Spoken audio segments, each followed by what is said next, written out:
Welcome everybody to Rank Talks Bowl for the final watch along here of the group stage here at the FIFA World Cup 2026. It's Argentina up against Jordan here for the final group stage game. Like I was saying, Argentina already qualified in first place in the group and looking to go 3-for-3 in victories for this first group stage. Something that we haven't done since obviously 2014 in Brazil. We've done it a couple of times before. I remember in 2010 we also went 3-for-3 victories. But yeah, like you said, Brandon, thank you so much for joining. Thank you so much for joining Mr. Krabs. I don't know why YouTube keeps translating rank to color. Like I don't know what's like the language that's even translating it on. But that's funny. Like you were saying, Brandon, dead rubber game. Nothing to play for here because Argentina already qualified in first and Jordan is already eliminated. The other game in Group J between Algeria and Austria is the one that has stakes because both of those teams are looking to qualify. With a draw, both of them will make it. And I mean, my prediction for that game is a draw. I feel like they will kind of, obviously those two have the history of the disgrace of Gijón in 1992, where Austria and Germany collided to eliminate Algeria. And so, you know, Algerians maybe not having like the best memories when it comes to Austrians, but now they can, you know, reverse the disgrace of Gijón by settling with a draw themselves and qualifying both of them to the next round, which is funny because they actually don't want to finish in second place. The one who finishes second will have to play Spain in the knockouts. The one who finishes first is going to play against Switzerland. So like if they could have it their way, they would probably choose to finish in third place. But, you know, Austria with a win or a draw would qualify in second. If they lose, they risk not qualifying at all. So like unless it's a 1-0 loss, that would be good for Austria to come through in third and play against Switzerland instead. Otherwise, it's kind of fucked for them. But yeah, I understand if that's the game you're paying most attention to because this one is a bit of a dead rubber game, but nonetheless one that I'm excited to watch. It's probably going to be the only World Cup game where you're going to see me relax, calm, because, you know, everything is already okay. Argentina already are in the round of 32, and we already know that we're going to play against Cabo Verde in the round of 32, so that is all good in that regard. Como going to get FPP restrictions next season for buying pass, but I say it's worth it. I'm not one to saying that. Obviously, I think that Nico Paz is an excellent player who is starting today. We're going to go over the lineups because Scaloni has decided to rotate the squad, and I think it makes sense, especially considering, you know, the injury concerns that we had going into the tournament and during the tournament itself. I think that rotating the squad is probably the smartest thing to do, but it gives some rhythm to some guys that probably needed and could be pivotal for the knockout games as well, especially because I expect the Cabo Verde game to be extremely physical and gritty in that regard. So we're going to need everybody in peak physical condition. Happy for Elijah, yes. All the woes that we had as Liverpool fans, but now he got to see Congo at a World Cup, the first time that they've played in a World Cup. Ever since they are known as DR Congo. They played before in 1974 when they were known as Zaire. Obviously, Elijah was not alive for that, and now he's seen them score their first goal, score their first point. Now they got in their first win, and they've also qualified to the knockouts. So like for DR Congo, it has been a wonderful story, and I'm super happy for them and super happy for Elijah as well. So I don't think, like, Elijah has joined a few of my watch-alongs. I don't think he will be joining this one. I think that he's out there partying most likely, and I wouldn't blame him. But Elijah, if you happen to win to watch this, congratulations on the win and on qualifying, and hope you make it as far as you guys can, because it's really exciting. Obviously, Elijah also rooting for the United States, and I think that those actually have a better chance. IFR, fellow Jordanian here, Yolt can lose this. Well, thank you so much for stopping by. wishing you good luck for the game. I think that Jordan has gotten pretty unlucky this World Cup. Obviously, their World Cup debut, pretty exciting story for them coming into this tournament. They have managed to score against both Algeria and Austria, but they haven't been able to pick up a point yet. And against Argentina, I think that you guys are going to have a difficult time. But, you never know. We're playing a rotated squad. We may be slouching a little bit. Maybe you can do something happen. So obviously wishing Jordan the best for this game. Obviously I want Argentina to win, even though we are already qualified, but nothing but good vibes for Jordan as well. What's going on? We need to stop talking about Uruguay as a powerhouse. They got grouped in back-to-back World Cups, and they are the only CONMEBOL nation to get grouped as well. Even Paraguay and Ecuador, who looked down and out, managed to qualify to the knockouts, and Uruguay haven't been able to. I think we need to take down those 2 stars. Like, we need to bring them down to 2 stars after that. They cannot have 4 stars on their jersey after being group stage exited both times in a row. Like, that's kind of crazy, especially this one. Like, no disrespect to Saudi Arabia and especially Cabo Verde, who have put up fantastic performances in the group stage against some powerhouses and are our next opponents, and they will not be an easy game. But on paper, Uruguay should have beaten Cabo Verde. They should have beaten Saudi Arabia. They weren't able to pick up a single win. And even the game against Spain, against a Spanish team that was very, very disappointing in that game. Spain did not play a good game, and Uruguay were still not able to make anything happen, and they were just tackling, and Canovio got sent off. Like, it was a mess for Uruguay this entire World Cup, and Bielsa is to blame. Like, Bielsa is the main culprit here, as the fraud manager that he is and has proven to be during his international stints. Besides Chile, he did well with Chile. I'll have to give him that. Yes, only CONMEBOL team to get grouped. Ambris Fair, thank you so much for joining. It seems Scaloni doesn't want to play pass out of position at all. He's either the 10 or he doesn't play.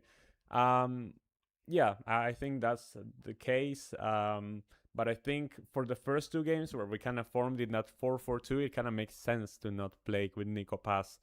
I think that Thiago Almada has been kind of underwhelming this World Cup. He has started both games. Yes, he did the dummy assist for Messi, and after the hydration break, I think that Thiago Almada was one of the players that actually picked Argentina back up into that game. Besides that, I haven't liked Thiago Almada that much, so maybe there's some consideration to either change the formation or change who actually plays in that left-hand side. Really, Gakpo's kid passed away? I had no idea about that. That's horrible. Damn. I have no idea. I wonder how he's gonna, react to that situation, what he's gonna do now that he's in camp with the national team. That is horrible. That is genuinely horrible because, there's always like this comparison, with losing your parents or something like that. But, just the natural way of life, it's that, you're younger than your parents are going to leave you sooner or later, right? But with your kids, like with your children, you're not ready for that because it's not supposed to happen. So that's actually horrible.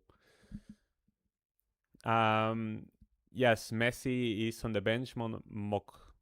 Moknorke, is that how you say it? Moknorke? I may be butchering names. Yes, Messi's on the bench and he's likely getting minutes in the second half. Because I know that Messi doesn't want to lose minutes. So like he wants to play a few minutes before the round 32 game. So yeah, Messi's most likely going to play in the second half. People say that Argentina have lucky bracket in knockout. Is it really easy just because Argentina didn't face special super? Yeah, exactly. And also, like, we got an easy bracket because Uruguay failed to do their job. If Uruguay had done their job, we'd be playing Uruguay in the round 32, and that would be a difficult game. I saw people posting pictures that 2014 and 2022 were somehow easy roads as well. Like 2014, we played Switzerland, Belgium, like that Belgium golden generation when they were blossoming. The Netherlands, like that Netherlands team with Robben playing out of his mind, and then Germany.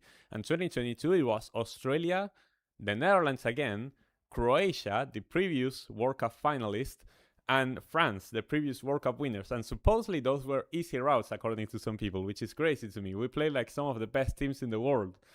Right now, obviously, we have Cabo Verde, and then we would play the winner of Egypt and Australia if we were to advance. And then now that Colombia has topped the group, we could play Colombia in the quarterfinals. But people saying that that's an easy route, like that's disrespectful to Cabo Verde, who put up amazing defensive performances against Spain and then were able to show what they got offensively as well as against Uruguay. They really threatened Uruguay. Like, I think that Uruguay should have won that game and they only lost it because of the individual mistakes in defense. But Cabo Verde showed some really good attacking football there against Cabo Verde, against Uruguay, excuse me. So, like, Cabo Verde will not be an easy opponent whatsoever, even though they don't have the big names. Of the 10 CAF teams, 9 made them into the knockouts. Yes, Africa popped off. I think that Asia did really bad, especially because Asia, after the first match day, they were unbeaten, right? Up until the Jordan and Iraq games, they were unbeaten. And now Iraq is out, Jordan is out, Uzbekistan is out, and I'm missing a few. I'm missing many, actually. South Korea is on the verge of not qualifying. Like, if Austria doesn't beat Algeria, South Korea is going out too. And there are a few others. I think that Asia is the one who is doing the worst at this World Cup. But CAF, that is extremely impressive. Like, I think that they're making a case that instead of 10 teams, they should have like 12. Mognorke, okay, I'm keeping with that. His baby passed away. That's horrible. Patrick, thank you so much for joining. Hope we can go 3-4-3. Yes, the fact that South Korea lost to South Africa is horrible. Yes, obviously, there was also the earthquakes in Venezuela that prompted a few minutes of silence here during the World Cup. I have some Venezuelan friends here in Buenos Aires as well, because obviously after 2015, a lot of Venezuelans emigrated to other parts of either the United States or Latin America. And many came here to Argentina. I have a lot of Venezuelan friends. Not a lot, like I'm saying like 2 or 3. To me, it's a lot. But those 2 or 3 Venezuelan friends, like, we got together, we donated a few stuff to help the victims of the earthquake. So obviously sending the best wishes to all the Venezuelans who may be watching this stream and watching the World Cup, sadly from home because their country doesn't qualify to a World Cup, but hoping that the situation gets better and that, yeah, they can bounce back from this. All right, as the national anthem is playing, let me quickly go over and let you know what the lineup is here from Argentina. This always happens with my OBS, that whenever I change the scene, for some reason, both my camera and the freaking Furmov thingy disappears.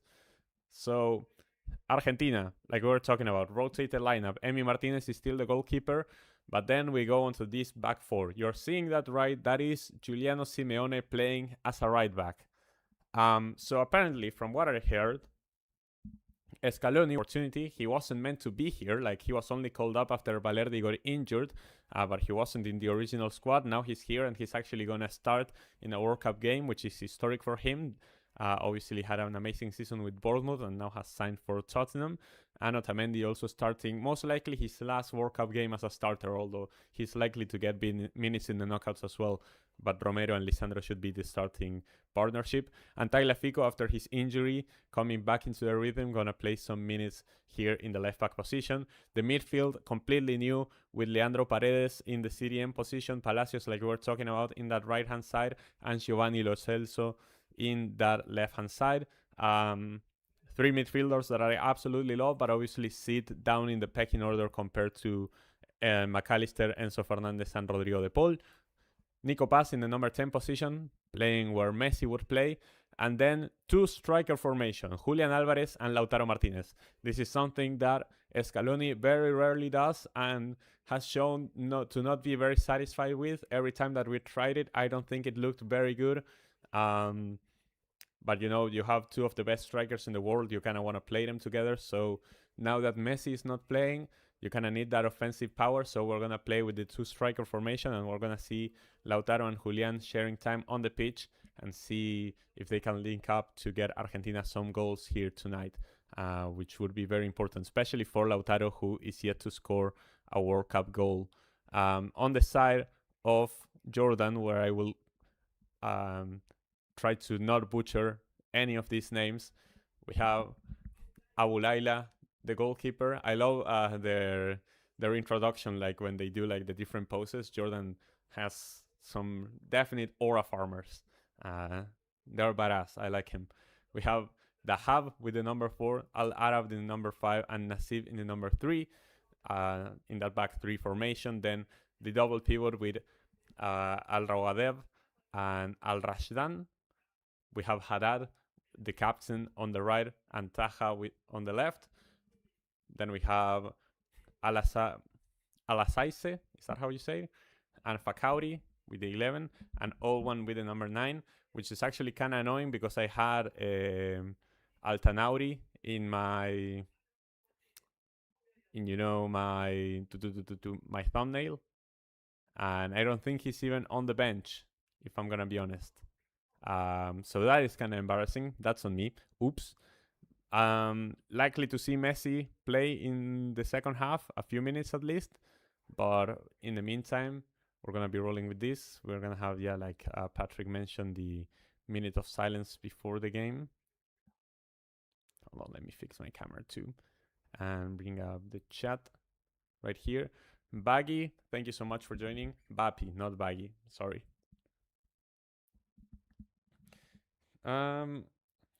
So obviously it's 11 p.m. here in Argentina, very, very late, the late kickoff, the very last game of the group stage as well.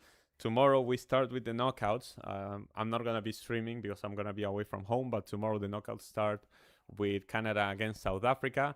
Great game to start us off with one of the hosts going at it. And yeah, this is pretty much Argentina's B team. So yeah, we're going to see how they do against Jordan, who I think are also rotating a few players. Obviously Jordan cannot qualify to the next round either, but they also want to test some of their young stars for the future. I already had dinner, but I brought myself some snacks just because, I will be pulling, like, this game is going to end at like 1 a.m. and I have to wake up early tomorrow. So like, this is not ideal conditions, and you would say, well, why would you stay up for a dead rubber game? It's just what I do, man. It's also my job. I chose this to be my job. So it is what it is. All right.